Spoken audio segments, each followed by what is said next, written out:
Welcome back to Third Phase of Moon. Blake Cousins here. We got a special for you. Rich Giordano from GoofOn invited us on his show in regards to a question he had. He revealed it to the public, and we spoke about it, and it's pretty interesting. So buckle up and check this out. Hey everybody, this is Rich from GoofOn. I've got a really good special for you today. You are gonna love what I've got here for you. Obviously, you can see it. I have Dr. J Radio Live. I have Blake and Brent Cousins. I got Michael from Dark Hour Paranormal, Apollo Asteria, and the UFO historian, Michael SCHRATT. We are gonna go over one big question. And this question is, what is going on with the SOD inside the DOD? Remember about a week and a half ago, Lou Elizondo said they're trying to fight to get this office of the SOD, the Secretary of Defense, inside the Department of Defense, the DOD. So what that means is that there won't be any more UAPTF. I didn't know that was temporary, but it is, according to Lou. So that is going to establish a permanent residence for a UAP office of the SOD inside the DOD. So that will solidify a permanent capability for study. Now, that also forces the Secretary of Defense to report annually to Congress about what they've learned about UAPs. They got to do that once a year. So that is interesting. We'll see if that works. It also requires us to work with our international friends, as Lou says. So we will be getting information. I think that is the main focal point, is seeing what the rest of the world has.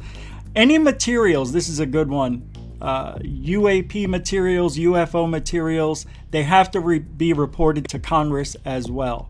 And I have a big ha next to that. I'd like to see how much evidence they get. And the last thing here, government, like I was saying, has to report to Congress, but they have to report any medical issues that come up with being near a UAP, UFO, or handling materials. So this is unbelievable if it's true, and it is, because they're going to vote on it, I think, or they're going to have a talk about it. All right, so I am going to start with Dr. J Radio Live, who later today, 8 p.m. Eastern, 5 Pacific, has Whitley Strieber on. Dr. J Radio Live, welcome to GoofOn. What do you think about this UAP office in the DOD? You know, I think that's a great idea because, see, when Lou first leaked the two videos, or three, Tic Tac, Gimbal, and Go Fast, that essentially sort of ended the task force. Remember, he kind of went rogue, and that's why he kind of violated stuff, but at the same time didn't violate by giving the good stuff.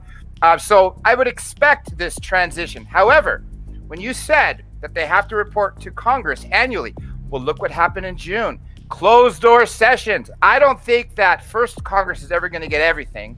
And second, they're never going to tell us anything. I have no faith in this administration. I have zero faith in Lloyd Austin or anybody else up on the Hill right now. These rhinos and whatever else swamp creatures they are, I mean, I don't know. I really don't know. Because the government has a really, really bad history of telling us one thing, promising one thing, and then delivering nothing. But if they're legally bound, you don't think that it matters at all? Well, okay, if they are legally bound, they're going to do the same thing in June. They're going to give the closed door session. So they might be revealing a lot, might be not revealing the best stuff, but a lot more stuff than we're ever going to see. But again, closed door sessions is the key. That is what prevented us from getting the info from the June 25th report. Yeah. They got to brief it privately and then come out and make some, basic statements that we've already known. We were expecting a lot more than that. I am going to say what you said about the medical issues. Very, very interesting, because we've always known that people that come in contact with UFOs, UAPs, and possibly the pilots themselves suffer from nausea. Look at the case in Texas, the Betty Cash incident, the Cash Landrum incident, right? You have some sort of diamond-shaped craft. They all develop radiation burns. This stuff needs to be told and shared because this is evidence. Yeah, well said, man. Thank you very much. Thank you. One more thing. So do you think this will come to fruition, that we will see this office of the SOD inside the DOD? Again, they turn so slowly, the wheels of government. I mean, is it going to be 6 months, a year, 5 years? I mean, It'll when? be next year. It'll be next year. Okay. I mean, I hope they stick to their word because we all got excited about June. Yeah, you're right. Good answers. Thank you. Thank you. All right. So as far as this office inside the DoD, Secretary of Defense, having a UAP permanent office, I'd like to go to Blake Cousins from Third Phase of Moon. What do you think about this permanent office? Yay or nay? It's not 100% yet. I would say yay, but my only concern is, so they're going to open up an office. Is there going to be a public phone line where civilians could report their UFO encounters and evidence? Because if that's the case, I'm all for that, because I think we deserve transparency. I think there should be an office where the people can go and report. You know, we take the reports and the information from the public. That's what we do at Third Phase Moon. It's almost like a public service, because we feel that it's our responsibility when we receive the information that we got to share it with the world as fast as possible. I think the government should step in and kind of take that role as well, because the budgets that these guys have could really help in the field if there is some kind of crash retrieval or evidence left behind from a landing. They could go out and investigate it. Who's going to get hired in this UAP office? I think it should be people within our field, the people that have been studying it so long. We should be getting the phone call saying, hey, look, we're opening up an office. Bring your evidence. Here's the contacts. You deal with them. You know the language behind this. These people are jumping into something that they really, if they're going to fill the seats at this office space with people that have no background in this field, then I would say nay. And if it's only going to be reported behind the scenes, if it's like a top secret, if they're only dealing with military UFO sightings, again, I'm all about transparency in this field. And if they're going to open up an office and start, seriously investigating this in a public nature and form where everybody's involved, then this is a good thing. But I got a feeling that it's not going in that direction in any kind of shape or form. I think what they're going to be doing is, again, kind of like what Robert Bigelow did with MUFON, where he bought out MUFON and received all the information first, and he was able to pick and choose the information before it went to the public. And again, this is not something we need if it's going to be in that kind of format. Excellent points. Yeah, all makes sense, because that's what we're hoping this is going to do, is be more transparent than we've ever seen. But they're going to pick. They can't just show us a UFO if they get one. I know that's not going to happen, because it never has. Unless it's clear. Yeah, I know. Third Phase of Moon does. That's why when Apollo said earlier that in another episode, I forget where we are, that this will be from the public. We've been trying to do that forever, the public trying to bring it out, but we just don't have that evidence yet. So anyway, next, I want to go to Apollo Asteria. Welcome to Goof On, Apollo. What do you think about this SOD office? Well, thank you for having me on. It's good to be here. Yeah, thanks. I think this office would be a very important development, and I do feel that it will most likely happen because of the way that disclosure has been ramping up over the past year. I just feel it would be very important, and it makes sense. And it would be amazing to see more transparency in regards to the topic of UFOs or UAPs, whatever they're calling them now. And, I think it'd be really incredible to see. But honestly, from what I feel about this is that I don't believe that it's going to be about the ET topic. I feel that this is going to really be about foreign powers and foreign military powers and the craft that they're working on. I feel that that's why they have decided to do this. If they do this, I feel that the focus is going to be on, because like the New York Times and all these different reports that came out earlier in the year in regards to like UAPs, they were saying like, it's probably China or Russia coming over here with their new technology that we don't know about. And that could very likely be true. I mean, I'm sure our government has technologies, possibly even reverse engineered technologies that are beyond what, we've seen in Star Trek, Star Wars, so I mean, I think it's very likely that there's governments around the world that are working on craft that are, beyond what the general public thinks that they have. They could even already have anti-gravity technologies they're working on, and it's fairly likely that they could be coming here and deactivating our nuclear bases and going over our different bases and doing these things. It might not be ETs that are coming here and doing this. So I feel that honestly that's probably a lot of what this is about, and especially with us starting the Space Force, I mean, it just goes hand in hand with that. And obviously, this is going to be a planetary thing. When our Space Force started, I know other governments have their own Space Forces that they're starting, or their own versions of that. And, this is going to be, when it comes to the military aspect of everything, it's really could be a major threat if, China or these other foreign powers have these technologies that could be, like space lasers from like satellites and, different kinds of craft. And, I've heard supposedly our government may have been planning a fake ET invasion for a long time. And, who knows what's going to happen. But I feel that what this would really have to do with, for the most part, would be the military aspect of things and not ETs, unfortunately. Thank you. I appreciate that. On another subject for you, your Grow 2, your little your doll right there, baby. What is that, Baby Yoda? Do you have a name for her? I thought you were just calling me a baby for a second. Oh no, no, the name of that's his name. His name is Grow. Isn't it Grow 2 or something like that? It's Grogu. Grogu. Yeah. Did you make him a female version or? No, I just put a hat on him. Oh, okay, because it just looks like it has earrings on, and a dress. I actually got this at Area 15 in Vegas, which was a really awesome place. I don't know if any of you have been there, but I mean, it's called Area 15, but it's kind of like this alien kind of thing in Vegas where it's like an art installation. Yeah. They have these different artists put their own art installations in there. Cool. And at the first time I went, they had this entire room that was like, you go in and it's like being abducted by a spaceship or like a UFO. And I mean, it has this like crazy sound, and I don't even know how to explain it. I mean, it was wild, and they sell these different things there. Did you give her a name or him a name? Or are you going to keep it Grogu? I just call him Baby Yoda. Okay.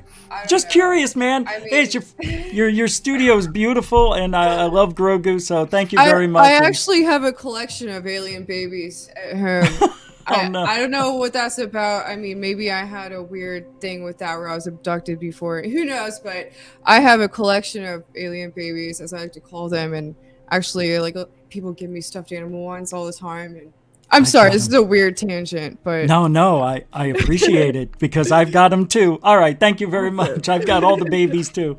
All right, thank you very much. Paula Asteria, you can check her YouTube channel out too. It's awesome. The background looks great. Your studio is coming along beautifully.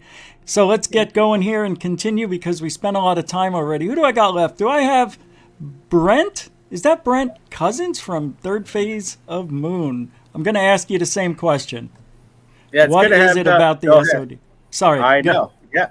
Well, it's great to be here on Goof on the panel. Everybody teaming up again, getting the information out as fast as we could get it. I thought the government already made their program. Wasn't it called ATIP? And what is this going to be? ATIP Part 2, it seems to me. That's what TTSA was. It's like, I think there's $22 million spent on a program in the government where they kept it a secret. Why did they shut that down if it was indeed shut down? I'm thinking it's still probably operational. They're always going to be discussing and have a department inside the DOD or some sort of compartmentalized program where they're talking about UFOs on a daily basis, I'm sure. And this is more so a mock, I would say, kind of department they're trying to develop. Who's going to be in charge? Is it going to be Rubio, or are they going to bring back Lou to be the chief of the panel? Has there even been a comment on who's going to be the person representing UFO conversations when the public asks? It seems that, like Dr. J says, everything moves so slowly over there. I really don't see this happening in the near future.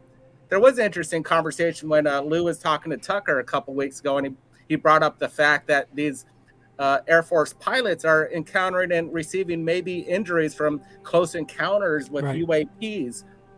What's the technology? It almost sounds like it's more human technology behind the Tic Tac. What are they powering this thing up with? Maybe it's nuclear reacted or some sort of strange chemicals they're playing around with. I don't think ET craft would actually harm anybody in my point of view. So what we're looking at is, I think, a cover up, some sort of compartmentalized inside program that they just don't want to give us everything, and they're just doing this as kind of like, yeah, to make the people happy, but it's just a cover up in its own self. To make the people happy. We're such a small group, though. You know what I mean? I guess what I'm saying is they should do what Third Phase of Moon has been doing. Showcase everything and let's figure it out together. That is what I think they should be doing. But something might slip in that they don't want us to see, that they know they've seen before. And we may have run across real UFOs without even knowing it and calling them hoaxes. But I know, I appreciate you commenting on it. Do you think that it'll happen or not really? That we'll have this office of the SOD and the DOD for UAPs? Oh, hold on. Yeah, you know what? They're talking about it, so it's already in the works. So we're going to get something. We're going to get a department. How much money are they going to put into it? Are they going to blast 22 million? I think that's still a pretty low number. They should get it up to maybe 100 to 300 million to get started, so they could really get the people on the ground, the boots on the ground, and get the information out. $22 million won't even get you a low budget movie in Hollywood. So what are we really talking about? Exactly. Yeah, that's a good point. 22 million is not a lot when it comes to investigating anything or making up a department in the Pentagon. Thanks. I appreciate it, Brent. And who do we got left here? Michael? Are you the last one? I thought so. I'm going to bring you on. Michael from Dark Hour Paranormal. Welcome to Goof On. I appreciate you coming on here. So you heard the question. What is your take on this office of the SOD and the DOD at the Pentagon? I think it's a fantastic idea. Whether, again, we're talking about time to put something like this together. Dr. J, illustrated it perfectly, saying that, these gears move so slowly. I think that that's what they're going to aspire to. And I do believe that there will be some sort of form of that coming to fruition. But again, we're looking at some amount of time. The questions are great that you guys are bringing up here. And the most prominent for me is, again, as you said, who's going to be in charge? I mean, that's a huge question. And the integrity on an office like that certainly lies on the people involved and those, behind the controls. Now, when you have to report all these different things in way of anomalies or experiences to this particular office, is a person like Elon Musk or Branson going to have to report what they see out on their gallivants into space? With the commercial travel going into space becoming something more accessible for the common man, I should probably put that in quotations, but nonetheless, the option is there. Are we going to have to, go down to the office if we go up into space and see something anomalous? Or, how are they going to really enforce this sort of thing? Of course, they're putting it on the public to come forward and do this. And of course, this is sort of a smart move considering there are so many of us and so many having experiences every single day, especially pilots. I think the whole aspect of having to report injuries sustained by possible UFOs is very curious. I think there's more significance behind that than what's there on the surface, and that has to do with us testing this technology. Again, as I think, Rich, you might have said, I don't think that UFOs themselves would be burning people with radiation or anything like that. I think their technology, if they are driven by ETs, have been so far advanced. I mean, goodness, we've look into our sky so many times, we see nothing at all, and yet we're told that there are hundreds, if not thousands, of different crafts that surround us within our atmosphere, just cloaked. So again, there may not be a very tangible thread of truth to this in way of evidence, but again, this is something in way of a notion that is put forth. And again, just to reiterate, I think if anybody comes into contact with some of these crafts and sustains some sort of bodily injury, it's certainly something from our end, and it's certainly due diligence of the office to ask them to report, because they're then taking in all of that data and of course can compile it the way that they would like to. So to answer your question short, yes, I do think that they will move towards that. I do think it'll take quite a bit of time.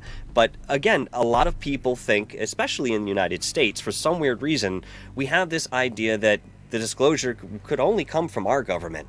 I don't know why this is, but we have many other countries out there who might be first to put stuff forward. I mean, China, Russia, some of these more prominent countries that have been involved in going into space, they might be the ones to bring this forward. But then again, it's something that affects us as a collective, not just one country or state at a time. The entire planet is affected by this information, and I'm sure they're doing whatever they need to, or at least they feel they need to keep things stemmed in way of information and how it's going to be put out into the public. Because keep in mind, what you have here in way of life and the modern existence is definitely programmed, it's pre-contrived, and it's certainly influenced by those who are really in control and have reins over the experience that we all really wish we had.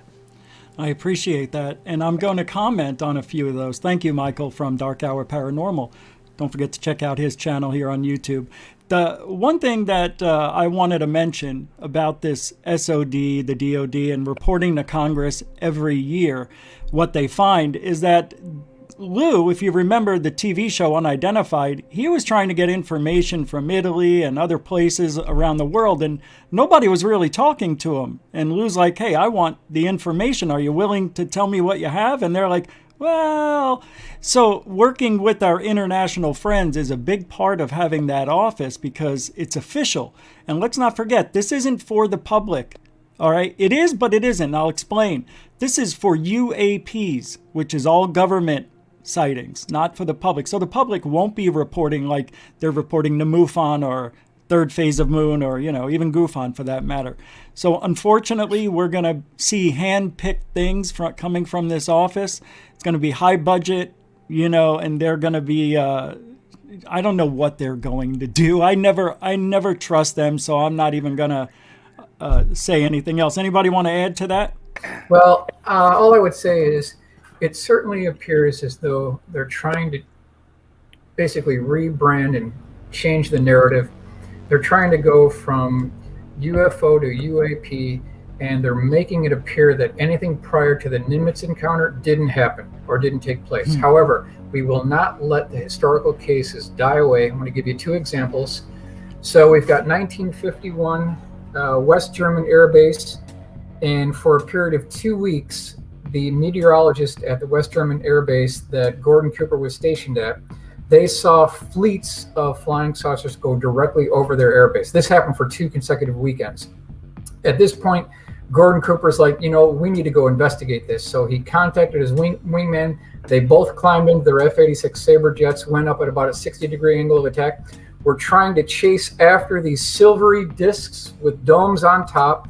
They could not intercept these because they could turn on a dime.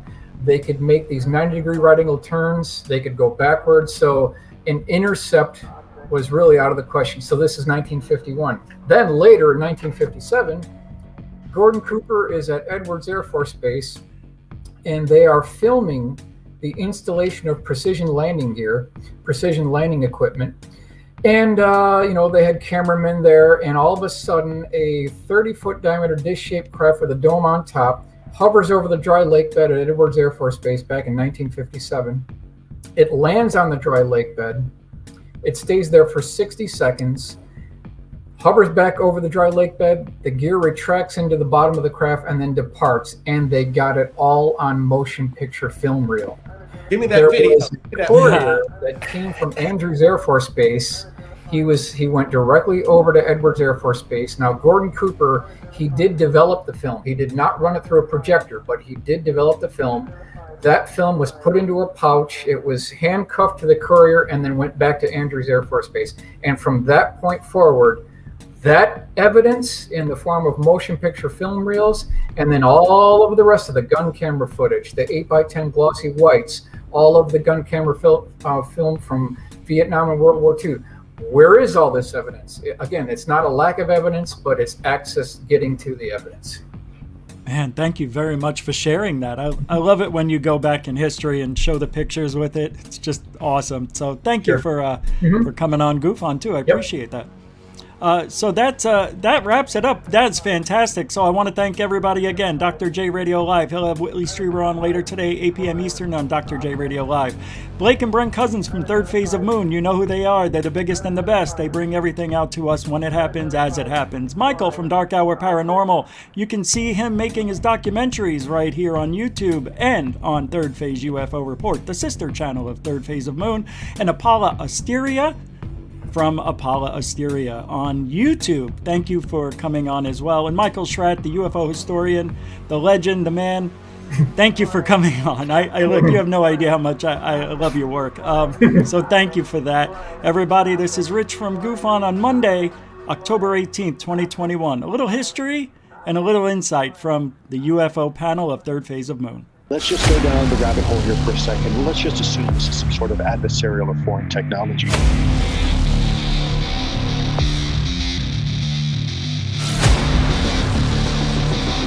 Most of the more than 120 incidents over the past 2 decades are not from the U.S. military or other advanced U.S. government technology.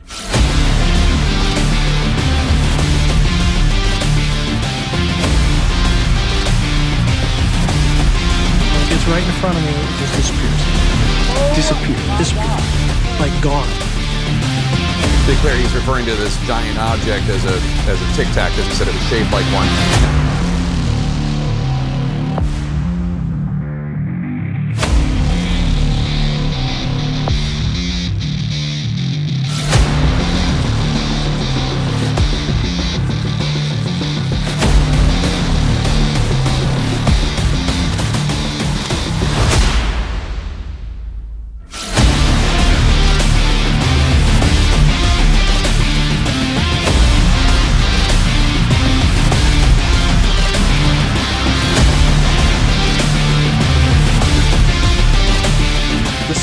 We're in, that we don't know what these things are, and they might even be extraterrestrial.